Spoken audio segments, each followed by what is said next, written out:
Baik, kita akan buat salam ragam Nusantara ya, salam ragam Nusantara. Oke, baik, kita akan sama-sama mengucapkan salam ragam Nusantara. Salam ragam Nusantara. Nusantara. Ya, kami dari berbagai budaya, dari berbagai agama, dari berbagai etnis, dari berbagai kampus, dari berbagai latar belakang. Kami berbeda, tetapi kami berbeda-beda, tapi kami bisa bersama.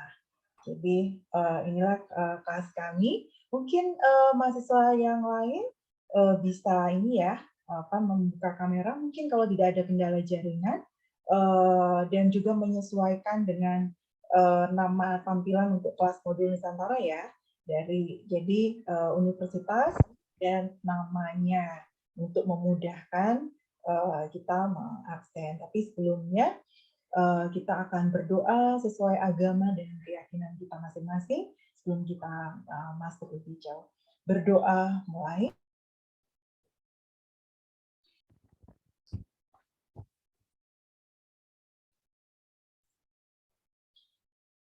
Berdoa selesai. Baik. Hari ini atau siang hari ini, Ibu mengajak kalian untuk membicarakan kelas tema kebinekaan. Dan kalau minggu lalu kita belajar dari Pak Dani ya, dari Sekretaris Forum Kerukunan, Forum Komunikasi Rumah Ibadah di Royal Residence, ya ada 6 rumah ibadah yang berjejer-jejer. Kita udah banyak bagaimana masyarakat Royal Residence itu merawat kebinekaan. Dan kali ini kenapa kita akan mendengarkan sharing dari Romo Udit, karena Ibu memilih satu yang bisa mewakili kita untuk belajar ya dari sebuah ujian toleransi. Jadi ini hanya salah satu saja dari sekian banyak peristiwa ya, semoga kedepannya tidak terjadi di Surabaya. Di Surabaya memang pada tahun 2018 yang terakhir teror bom itu di Makassar ya, di awal tahun itu, tetapi kali ini kita akan belajar tidak mengulang atau tidak membicarakan tentang bagaimana peristiwa bomnya, tidak gitu ya, tapi kita mau belajar pasca bom dari Romo Udit, bagaimana pasca atau merawat kembali kebinekaan, merawat kembali toleransi yang sempat teruji gitu ya. Jadi kalau kemarin waktu kita ngobrol dengan Romo Eka menyampaikan bahwa sebenarnya bukan itu ya, bukan teror itu tidak menyerang sebuah agama, tapi menyerang kemanusiaan, menyerang nilai kemanusiaan atau menyerang ya kita sebagai bangsa Indonesia yang merawat kebinekaan di Indonesia dan juga menjaga harmonisasi sebagai sebuah bangsa. Jadi tentunya pastinya kita sudah berdamai dengan bom itu ya, istilahnya pada peristiwa itu. Memang tetap menimbulkan trauma, menimbulkan luka dan kesedihan dan kepedihan. Tapi kita tidak kembali ke situ, tetapi kita belajar untuk dari sebuah peristiwa sejarah, gitu ya, sebuah peristiwa yang memang melukai kita, supaya kita tidak semakin terluka, gitu. Tapi bagaimana sekarang, what next, gitu ya? Kita kita sudah memaafkan, kita sudah mengampuni, kita sudah bersama-sama saling menguatkan, saling mendoakan, dan itu sudah jelas gitu ya, kita bersama-sama pada saat itu sebagai sebuah bangsa, meskipun tidak hadir di samping Romo ya waktu itu. Tapi kita mau mendengarkan cerita dari Romo, siapa sebenarnya yang ada di sekitar Romo pada saat itu. Itu yang tidak kita ketahui setelah peristiwa itu, karena beliau ada di situ, dan juga siapa yang bersama-sama memegang tangan, memeluk gitu ya, istilahnya memeluk dalam doa, yang menguatkan, yang memberikan kata-kata kekuatan, yang menghibur, kemudian juga yang bersama-sama bergandeng tangan untuk pulih gitu ya, untuk berdamai dengan peristiwa itu, untuk memulihkan rasa trauma itu. Siapa sebenarnya? Mungkin kita bisa belajar dari orang-orang hebat, dari orang-orang yang telah menunjukkan rasa solidaritasnya, rasa kemanusiaannya, dan di sanalah sebenarnya kita melihat sosok dari manusia Indonesia yang notabene adalah manusia Pancasila, dan itu adalah diri kita, jati diri Indonesia. Jadi mungkin itu kita bisa belajar banyak ya dari Romo, tapi sebelum Romo nanti bercerita banyak, dan silakan mahasiswa bertanya apa saja seputar peristiwa itu, Kak Nasa, mentor, jadi Romo ada kakak senior sebenarnya yang mendampingi setiap kelas, itu namanya Nasa, ini jadi mentor gitu yang mendampingi dosen pembimbing dan juga mendampingi adik-adiknya yang ada di kelas ini gitu. Jadi Nasa dari administrasi publik. Atau Nasa mau kenalan dulu sama Romo gitu, boleh? Ya, selamat siang Romo. Ya, selamat siang Nasa. Kan saya Nasa dari Universitas Hang Tuah, jadi mentor di program modul Nusantara ini. Ya. Ya, terima kasih Romo. Terima kasih. Terima kasih Kak Nasa. Kita akan melihat dulu ya sebentar ya highlight dari apa yang kita akan diskusikan siang hari ini. Semoga kita tidak ngantuk ya siang hari ini ya. Boleh ngambil teh, kopi, atau mungkin es campur gitu, asal nggak bawa bakso ya. Nanti kita kepingin. Oke, baik. Kita lihat highlight yang sudah disiapkan oleh Kak Nasa. Ya, mohon maaf.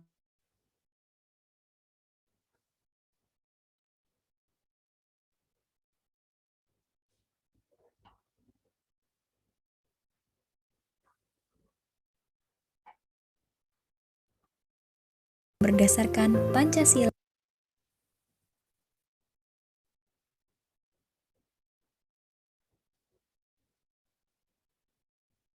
Di ledakan bom di Gereja Santa Maria Tak Bercela di Surabaya. Dan terkait dengan ledakan yang diduga bom di Gereja Katolik Santa Maria Tak Bercela di Ngagel, Gubeng, Surabaya, Jawa Timur. Ledakan bom baru saja terjadi di Gereja Santa Maria Tak Bercela di Jalan Ngagel, Surabaya, Jawa Timur.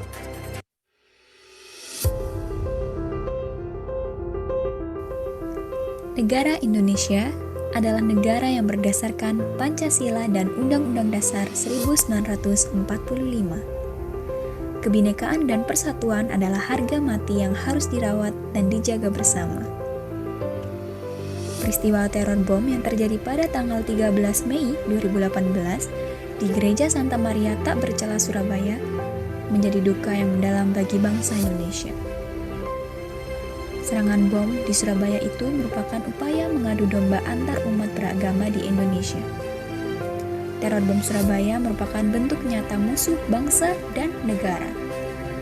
Apapun bentuk teror yang sudah memasuki ranah agama dengan menghancurkan fasilitas ibadah dan mencelakai orang yang tidak berdosa, sangat tidak bisa diterima, dan hal ini harus segera dihapus dari bumi Pancasila yang kita cintai.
Ya, baik, itu highlight yang akan mengantar diskusi kita pada siang hari ini.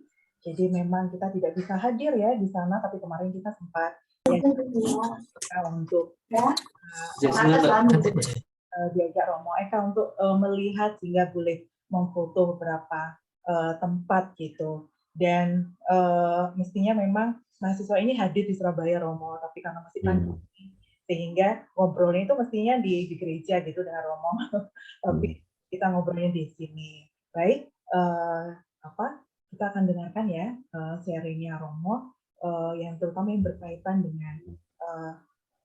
apa yang terjadi atau bagaimana umat pada saat itu, dan juga siapa sebenarnya yang pertama kali memberikan perhatian ya, atau siapa sebenarnya yang ada di sekitar Romo dan juga umat yang pada saat itu, kan memang ada 3 gereja pada saat peristiwa itu dan pasca peristiwa itu, Romo. Silakan Romo, mungkin bisa bercerita siang ini. Baik, selamat siang semuanya. Salam kenal dari saya, Ibu Desi dan teman-teman mahasiswa yang saya cintai. Saya Romo Udit yang kalau boleh bersaksi, pada saat kejadian bom itu memang saya sedang bertugas di Paroki Ngagel atau Gereja Ngagel. Kejadiannya terjadi pada saat saya bertugas misa pagi, saya memimpin jam 6 pagi itu, kemudian selesai jam 7, dan pada saat selesai misa itulah terjadi ledakan, dan saat itu saya sudah berada di dalam pastoran dalam perjalanan dari gereja begitu. Dan pada saat terjadi, lalu ya kepanikan sungguh-sungguh terjadi, dan saya pada saat itu membawa beberapa kurban, nyetop mobil umat, lalu saya bawa ke RKZ, dan kemudian kembali lagi dalam kepanikan itu. Dan kalau ditanya kira-kira pada saat itu siapa yang kemudian ada bersama-sama dengan kami, saya masih ingat bahwa yang saya hubungi pertama kali via telepon saat itu adalah seorang teman di DPRD Surabaya, yang kemudian saya melaporkan ada kejadian bom itu dalam perjalanan saya ke rumah sakit ke RKZ mengantar beberapa korban di dalam mobil. Dan setelah itu pada saat saya kembali dari rumah sakit, sudah ada di gereja bersama-sama dengan para romo yang lain. Kami di situ ada Romo Thomas, kemudian Romo Marno, kemudian Romo Widya, dan Romo Kurdu. Dengan saya sendiri, berarti 5 romo. Pada saat saya pergi ada 4 romo di situ. Saya datang sudah ada pimpinan gereja kami di Keuskupan Surabaya, yaitu Monsinyur Sutekno, hadir di situ bersama dengan Wali Kota Surabaya, Ibu Risma, yang pada saat itu kepada kami beliau meminta maaf karena kejadian ini dan menyampaikan rasa duka citanya. Dan di samping saya pada saat itu juga ada anggota dari Majelis Ulama Indonesia Surabaya, saya lupa namanya pada saat itu karena dalam kepanikan kami, pokoknya beliau memperkenalkan, lalu kami ucapkan terima kasih, beliau mendukung secara moral supaya kami kuat menghadapi itu semua. Dan juga banyak setelah kejadian itu ungkapan simpati, lalu dukungan moral dari teman-teman lintas agama, dari teman-teman Gus Durian, kemudian juga dari para tokoh-tokoh agama, lintas agama baik Muslim, Hindu, Buddha, Muslim baik dari Muhammadiyah maupun NU. Yang kami rasakan ya memang sebuah dukungan ya, bahwa apa yang dikatakan Romo Eka itu kemudian menjadi nyata. Yang kami hadapi bukan sebuah katakanlah peristiwa perang agama, itu bukan, tapi ini pencederaan terhadap kemanusiaan. Karena melihat adanya korban yang demikian itu, mereka yang sedang atau selesai melakukan ibadat dan akan melakukan ibadat itu adalah suatu, kalau kami menyebutnya itu peristiwa iman sebenarnya. Peristiwa iman itu artinya ya kami menerima kejadian itu sebagai bentuk di mana kami sedang berjuang untuk menekuni iman kami, sementara yang terjadi adalah pencederaan terhadap kemanusiaan. Itu yang terjadi. Lalu selama 7 hari berturut-turut kami merasa kehadiran teman-teman lintas agama pada saat itu sungguh-sungguh menguatkan kami. Ya, mereka sungguh-sungguh hadir tanpa kami harus sibuk untuk menyiapkan tempat, konsumsi, ataupun akomodasi untuk mereka. Mereka justru membantu kami datang untuk menjadi bagian dari upacara doa-doa di situ, untuk membagikan buku, membagikan bunga, dan sebagainya.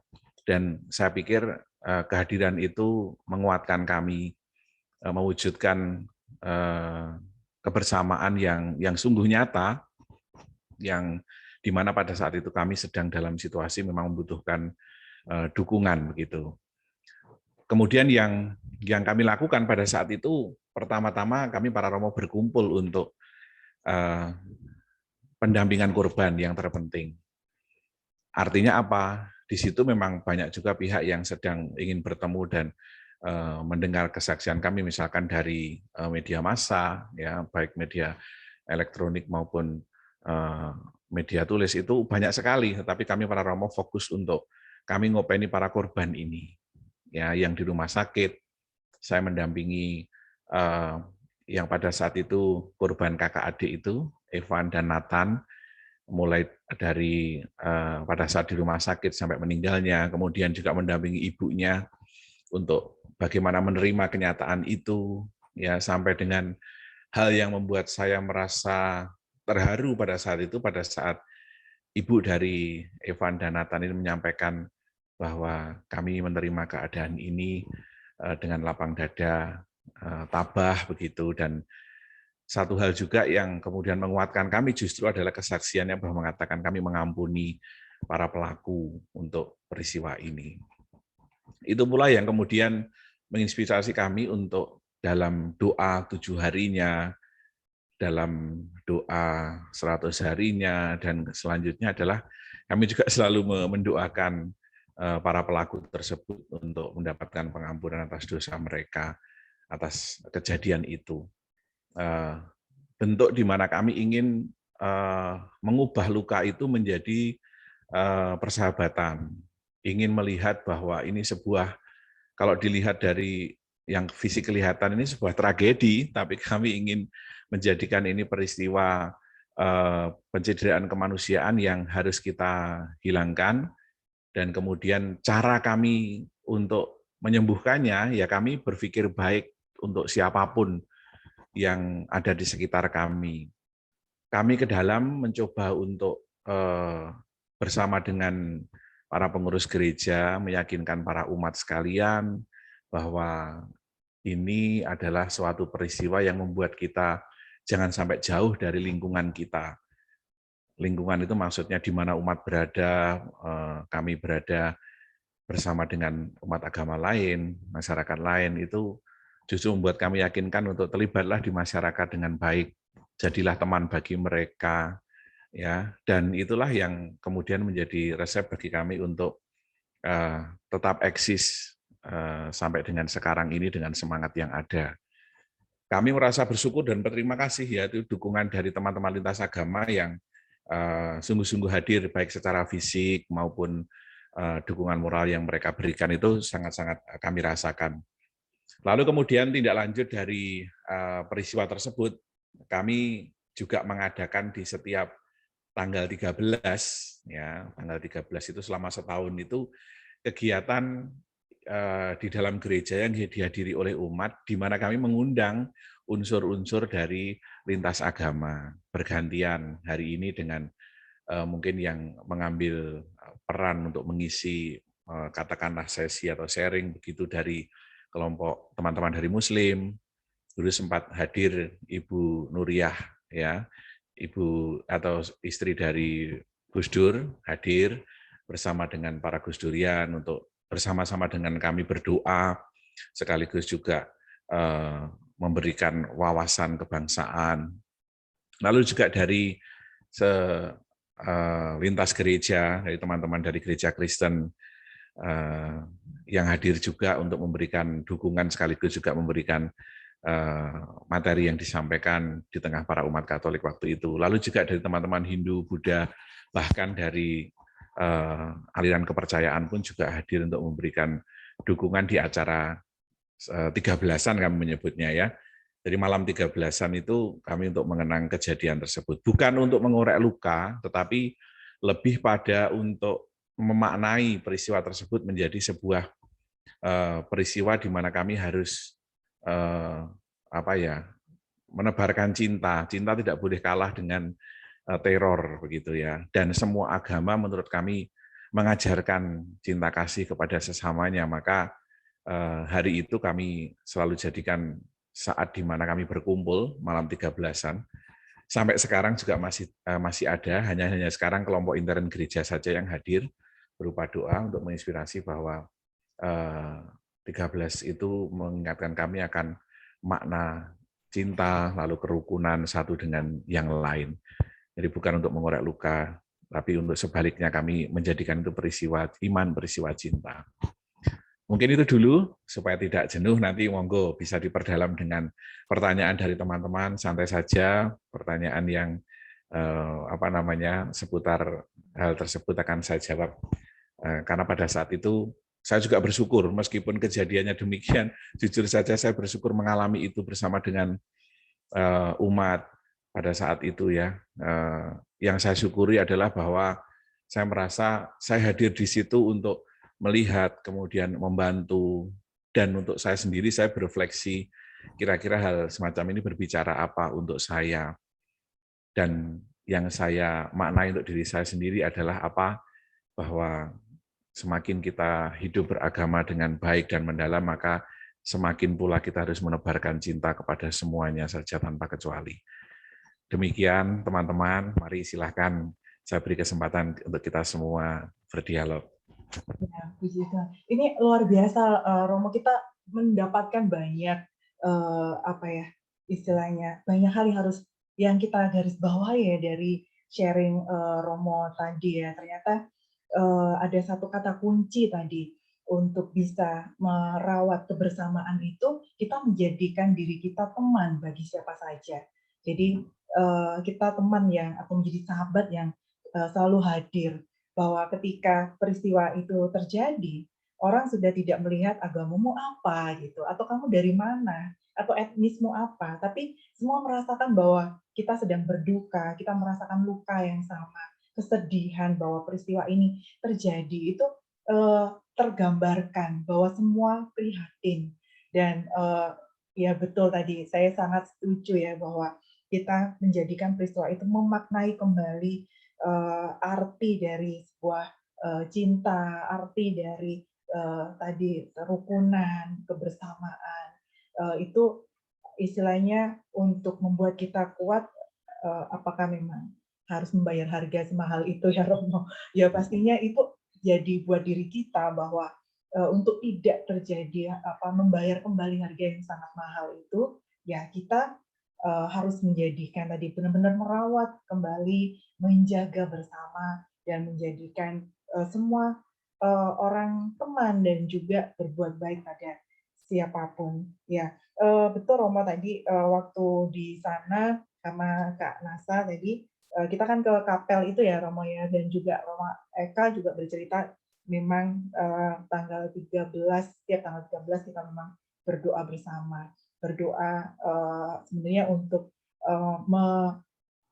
merekatkan kembali sebenarnya, semakin memperkuat tali silaturahmi, juga disatukan dalam doa ya, dalam doa bersama masing-masing sesuai dengan keyakinannya setiap tanggal 13. Dan memang sampai saat ini, meskipun sekarang ini banyak dilakukan secara intern ya Romo ya. Ya, baik. Jadi kalau tadi di awal Romo mengatakan bahwa ternyata mulai dari pemerintah ya, DPRD, wali kota, kemudian dari lintas generasi dari MUI, dan juga semua teman-teman dari semua kalangan, dari semua agama itu hadir untuk bersama-sama. Saya bisa merasakan ya Romo, kadang kita luka itu akan cepat pulih kalau ternyata kita mendapatkan banyak pertolongan, banyak cinta, banyak dukungan, banyak doa, itu kan semakin memulihkan luka. Dan itu memang sudah berlalu, kita memang menghadapi kehidupan hingga sejauh ini, dan saatnya memang kita untuk merawatnya. Oke, baik. Teman-teman yang ada di sini boleh bertanya apa saja gitu. Silakan, siapa yang mau bertanya? Mungkin ada sesuatu yang ingin diketahui. Saya Bu Nita. Oh ya, oke. Silakan Nita. Ya, pertama-tama kenalin Romo, nama aku Srinita. Saya berasal dari Universitas Sumatera Utara dari Medan. Di sini Nita mau nanya, pada pengoboman di Surabaya itu kan pengobomannya itu beruntun ya. Maksud saya itu nggak cuma di satu tempat gitu. Karena kejadian tersebut apakah terjadi penutupan kebaktian atau kegiatan ibadah yang untuk beberapa hari ditutup gitu, Romo. Ya, mungkin itu aja Nita ya. Ya, mungkin Nita bertanya tentang pada saat peristiwa itu, Romo. Silakan, Romo. Baik, terima kasih Nita dan teman-teman terkasih. Pada saat selesai kejadian itu, kami para Romo kan berkumpul. Kami para Romo berkumpul untuk membahas kira-kira ke depan kita mau apa, khususnya soal aktivitas peribadatan. Memang benar yang terjadi, beberapa bom terjadi di beberapa gereja, bukan hanya gereja Katolik, tapi juga di gereja Kristen. Saya lupa jalan apa ya, jalan Diponegoro atau Arjuno begitu. Tetapi yang saya ingat itu kejadiannya waktu itu begini. Saya membawa beberapa kurban ke rumah sakit RKZ. Kurbannya anak-anak yang masih muda, tapi itu luka-luka mereka di kaki, di tangan yang saya rasa saat itu harus segera ditolong. Saya belum melihat kurban yang lain yang jauh lebih parah begitu ya. Di rumah sakit, di UGD, di RKZ itu saya bertemu dengan korban yang lain yang juga datang bersimbah darah begitu. Saya sempat bertanya kepada beliau, saya pikir itu umat gereja Ngagel. Ya, saya bertanya, Bapak dari wilayah berapa gereja Ngagel? Dia bilang, saya bukan dari gereja Katolik, Pak. Saya dari gereja Kristen. Ada kejadian apa? Dia mengatakan, kami kena bom. Loh, saya kaget waktu itu. Loh, ternyata tidak hanya di gereja Ngagel berarti. Itu kesimpulan saya waktu itu. Baru di mobil mendengarkan radio, baru kami akhirnya kemudian tahu, oh ternyata yang terjadi demikian di beberapa tempat. Nah, pada saat kami para Romo berkumpul berlima itu untuk membahas bagaimana kelanjutannya, lalu tersimpul dari pembicaraan kami pertama bahwa kita jangan kalah dengan teror. Teror ini berasal dari orang yang memang bertujuan jahat, yaitu untuk mengacaukan kerukunan, mengacaukan persahabatan, dan juga mengacaukan situasi masyarakat. Maka bagaimana kalau kita membuat suasananya ini jangan membuat seakan-akan mencemaskan, tetapi membuat juga masyarakat menjadi tenang, termasuk umat kita menjadi tenang. Apa langkah kita? Memang situasinya pada saat itu gereja, ya Bapak Uskup Surabaya sudah menyarankan untuk gereja itu pada hari Minggu kan itu ya, untuk tidak melakukan aktivitas ibadat. Ya, Minggu itu semua peribadatan di gereja di Keuskupan Surabaya untuk gereja Katolik sudah dinyatakan berhenti begitu. Nah, kemudian kami para Romo menyikapi supaya kami tetap akan mengadakan perayaan Ekaristi tetapi atau misa ibadat, tetapi tidak terbuka untuk semuanya. Jadi hanya kelompok kecil saja umat kita yang tahu, yang boleh ikut. Ya, tujuan kami satu, kami mendoakan para arwah yang meninggal pada kejadian itu, satu. Yang kedua, kami menciptakan suasana tenang di dalam diri umat kami sendiri, termasuk juga lingkungan sekitar gereja.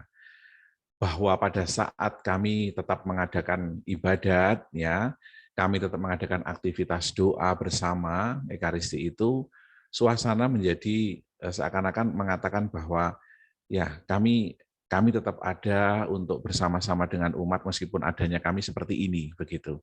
Tidak kemudian kami kalah berhenti hanya karena teror seperti itu.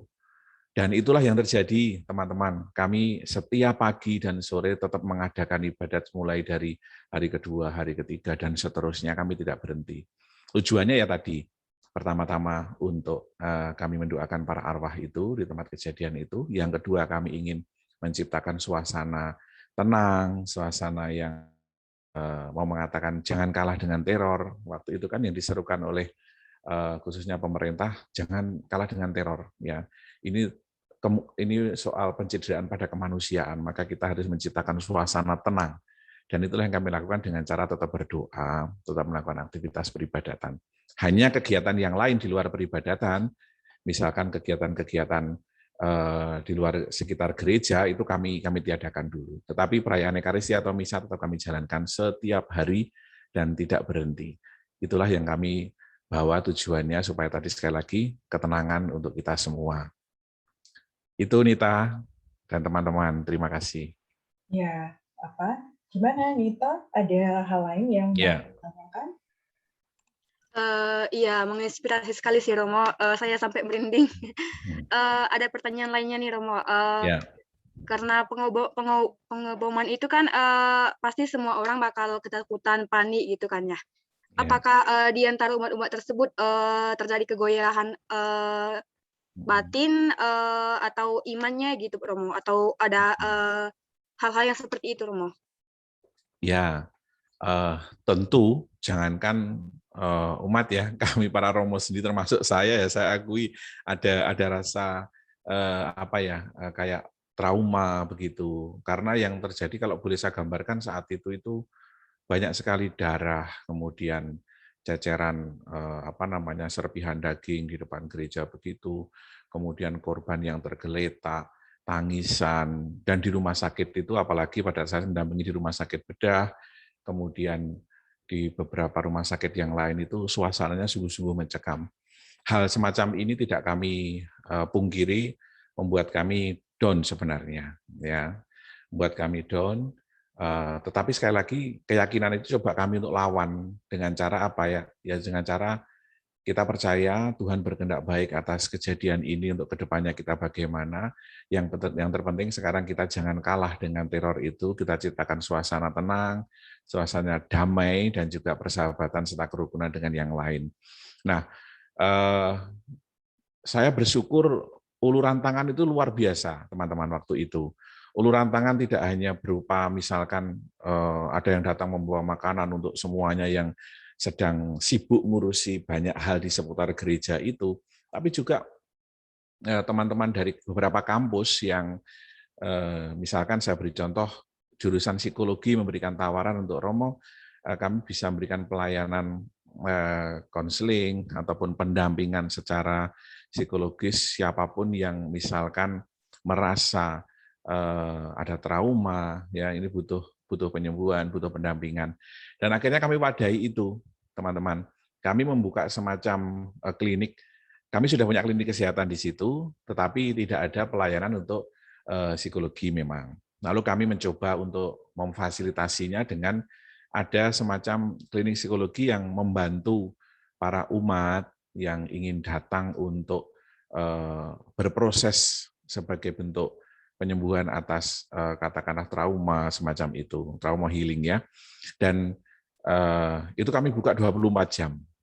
Teman-teman dari unsur kampus beberapa unsur kampus psikologi beberapa perguruan tinggi itu bergiliran untuk semacam piket begitu di tempat yang kami sediakan, yang datang juga silih berganti ya, dilayani dengan baik, dan semakin lama itu menjadi semakin berkurang tensinya, jumlah intensitas kedatangan juga berkurang, sampai dengan kurang lebih beberapa bulan itu klinik tersebut masih kami buka di beberapa jam tertentu, itu sudah tidak ada lagi yang datang untuk membutuhkan bantuan secara psikologis itu.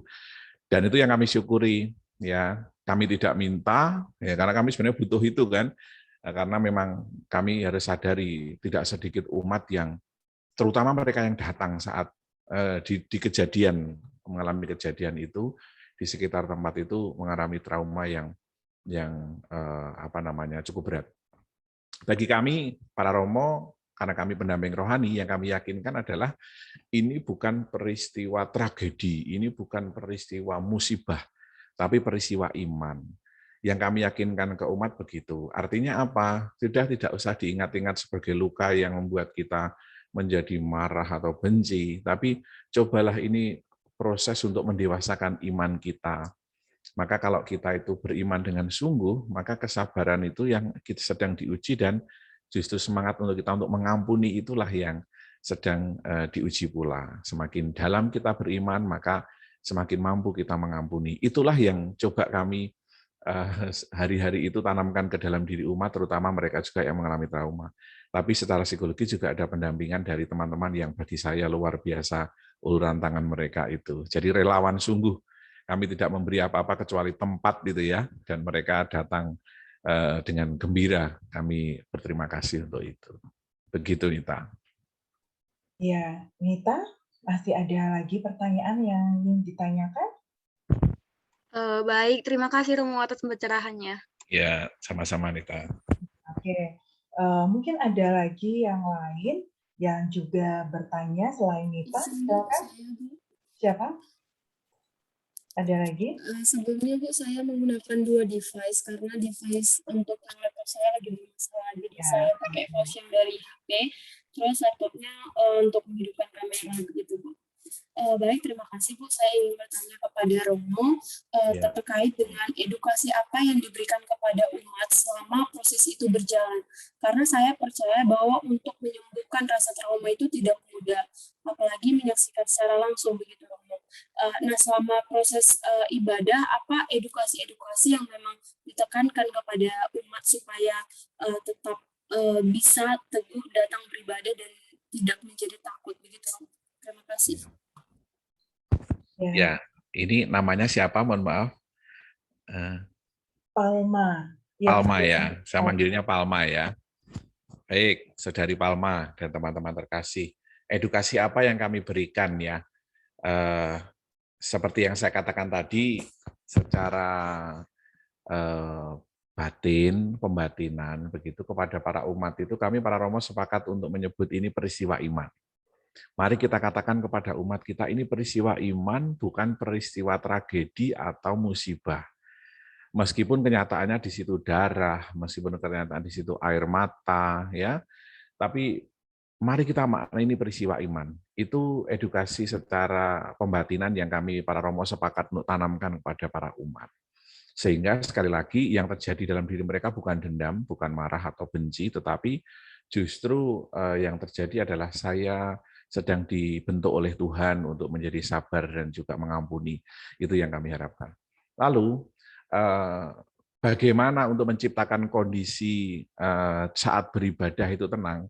Tapi saya gambarkan memang sungguh apa yang dikatakan Palma ini betul, bahwa di dalam gereja hari-hari setelah ledakan itu memang kami yang di dalam gereja ikut misa itu pun tidak tenang sebenarnya.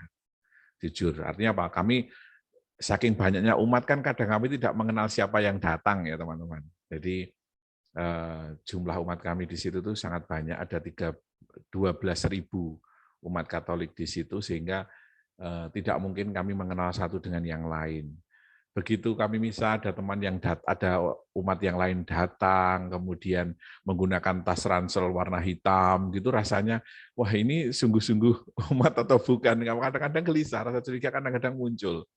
Nah, maka kami memanfaatkan keamanan dari dalam. Meskipun dari luar di situ masih setiap hari dijaga oleh petugas keamanan dari kepolisian, dari TNI, lalu juga ada yang dari Banser, kemudian ada yang dari tim pemadam kebakaran, segala macam, suasana mencekam gitu. Tapi yang dari dalam ini kami fungsikan keamanan internal dengan cara apa? Kami sebar umat yang katakanlah memiliki pengenalan yang baik dengan umat yang ada di Ngagel itu, sehingga mereka di depan pintu tahu ini umat dari mana. Jadi tidak perlu untuk metal detektor atau apa, tapi yang kami perlukan malah pengenalan itu, sehingga yang masuk gereja adalah orang-orang yang kami kenal. Itu hari-hari setelah kejadian itu membuat kami supaya kami lebih tenang ya, tidak begitu mencekam. Dan saya pun pada saat itu dengan para Romo itu pada saat misa, ada Romo yang mimpin, kami para Romo yang lain itu duduk di tempat di mana paling dekat dengan ledakan bom itu. Karena tempat itu kami lihat tempat yang agak dijauhi tempat duduknya itu, yang pojok sebelah depan kanan itu karena disitulah paling dekat dengan ledakan. Ya mungkin orang trauma atau bagaimana sehingga pada saat cari tempat duduk untuk misa itu pun agak menjauh. Nah, saya dan teman-teman ya pada waktu langsung duduk di pojok situ. hanya memberi ketenangan pada mereka bahwa semuanya baik-baik saja. Itu yang kami coba untuk tanamkan. Ya edukasi tidak langsungnya secara demikian kami buat. Selebihnya yang tadi yang sudah saya ungkapkan, ada trauma healing yang dibuat oleh teman-teman dari psikologi, jurusan psikologi beberapa kampus itu. Demikian Palma, terima kasih. Baik Romo, terima kasih Romo atas penjelasannya. Ya. Iya, terima kasih. Ada lagi pertanyaan lainnya, Palma? Saya rasa cukup, Bu. Terima kasih, Bu. Ya. Oke, baik. Jadi ternyata untuk memulihkan itu kita memang butuh banyak orang ya, Romo ya. Memang ada yang memainkan bagiannya masing-masing. Tadi supaya semuanya cepat segera pulih, kita butuh banyak orang, melibatkan banyak orang ternyata. Dan ternyata semuanya melibatkan diri, tidak hanya secara intern Romo gitu ya, tapi juga dari teman-teman mahasiswa berkontribusi untuk menjadi bagian dari penyembuh gitu. Oke, baik, ini suatu hal yang luar biasa yang bisa kita dapatkan siang hari ini. Silakan teman-teman yang lain, mahasiswa yang lain boleh bertanya. Siapa ini selanjutnya? Saya, Bu. Oh ya, oke, Ani. Boleh disesuaikan ya, Ani, nama tampilannya ya? Ya. Ya bisa, Ibu. Oke, baik. Ya. Oke, selamat siang Ibu dan juga Romo dan teman-teman semua. Jadi tadi saya sudah mendengarkan penjelasan dari Romo dan itu membuat saya sedikit terharu. Dan dari cerita Romo saya mendengar beberapa ketakutan yang dirasakan oleh jemaat. Mungkin apakah setelah kejadian itu ada berdampak pada jumlah kehadiran jemaat di gereja, karena mungkin ada dari jemaat yang masih merasa takut untuk ke gereja. Kebetulan saya juga orang Kristiani dan jika saya ada di posisi itu, saya agak sedikit takut untuk ke gereja seperti itu. Jadi apakah presentasi kehadiran di gereja itu juga berdampak setelah kejadian itu? Terima kasih Romo. Ya, langsung dijawab oleh Romo ini. Silakan. Ya. Baik, tadi siapa namanya? Ani. Siapa? Anir. Anir. Ya. Oh, Ani ya. Baik Ani, secara kehadiran memang berpengaruh, khususnya di hari-hari yang berdekatan dengan peristiwa itu. Jadi 7 hari sampai dengan 1 bulan ya, itu tingkat kehadiran umat Katolik di Gereja Santa Maria Tak Bercela itu boleh dikatakan berkurang seperempatnya lah kalau saya mengatakan itu. Seperempat atau mungkin hampir setengah ya, antara itulah. Dan waktu demi waktu memang pelan-pelan itu untuk kembali. Jadi kalau saya bertanya kepada beberapa umat, mereka mengatakan, ya Romo kami masih agak ada trauma, lalu kami memilih untuk misalnya di gereja Katolik yang di katedral atau yang di dekat itu di gotong royong rumah sakit dan sekitar dekat-dekat situ. Jadi mereka tetap menjalankan perayaan Ekaristi atau ibadah, cuman tempatnya mereka tidak milih di Ngagel karena memang ada rasa trauma itu. Tetapi lambat laun itu kembali, ya sungguh-sungguh kembali yang kalau saya boleh katakan setahun setelah kejadian itu normal, ya malah jumlah kehadiran bisa kadangkala lebih dari biasanya, ya. Dan itu menunjukkan secara kuantitas memang kehadirannya menjadi lebih banyak. Itu setahun setelah kejadian itu. Tetapi kalau 1 bulan, 2 bulan setelah kejadian itu, harus saya katakan memang ada pengurangan jumlah setengah sampai seperempatnya. Itu yang terjadi. Dan yang melatar belakang memang trauma itu. Trauma baik yang pada saat itu mengalami secara langsung, melihat langsung, ataupun yang hanya mendengar. Jadi hanya mendengar lalu tergambar di media massa demikian, kemudian sudahlah saya tak milih di gereja Katolik yang di sana dulu gitu. Itu berpengaruh pada saat itu. Dan 1 tahun itu bukan hanya secara kuantitas ya kehadirannya menjadi sudah kembali normal atau bertambah, tetapi aktivitas ya, aktivitas di seputar gereja itu ya itu kembali normal. Ya, kalau saya merasakan selama Natal atau Paskah, pasti gereja Ngagel itu paling banyak diliput oleh media elektronik, terutama stasiun televisi. Dan saya menjadi artis dadakan saat itu, karena para romo sepakat. Dah romo audit aja kalau ada wawancara dari stasiun TV mana, dan hampir setiap hari kalau Natal Paskah itu Ngagel selalu menjadi rujukan untuk dimintai informasinya seputar bagaimana perayaan Ekaristinya sekarang. Sudah masih ada trauma kah atau berkurangkah jumlah umat itu selama Natal dan Paskah sekitar 1 tahun 2 tahun itu sudah berangsur-angsur sudah hilang. Tidak ada, dan sekarang normal kembali. Begitu. Terima kasih. Ya, baik. Terima kasih Romo untuk jawabannya. Ani, ada yang ditanyakan lagi? Terima kasih Romo, pas Ibu. Ya, oke, baik. Terima kasih kembali. Ya, silakan mahasiswa lainnya nih yang cowok-cowok ini. Iya, Suaranya cowok mana? Iya. Cowok belum didengarkan. Boleh ambil kopi dulu atau teh itu minumannya. Iya, ada yang ditanyakan mungkin siapa ini yang mau bertanya? Nifos ya? Iya, karena yang lain menutup ya. Ada pertanyaan, Nifos? Untuk Romo? Ada, Bu. Iya, oke. Sebelumnya selamat siang Romo dan Bu Desi dan teman-teman sekalian. Sebelumnya perkenalkan, saya Nifos dari Universitas Sumatera Utara. Salam kenal untuk Romo. Ya. Jadi saya tadi sangat tersentuh dengan cerita dari Romo, gimana pengalaman orang-orang di sana ketika mengalami kejadian ataupun musibah seperti itu.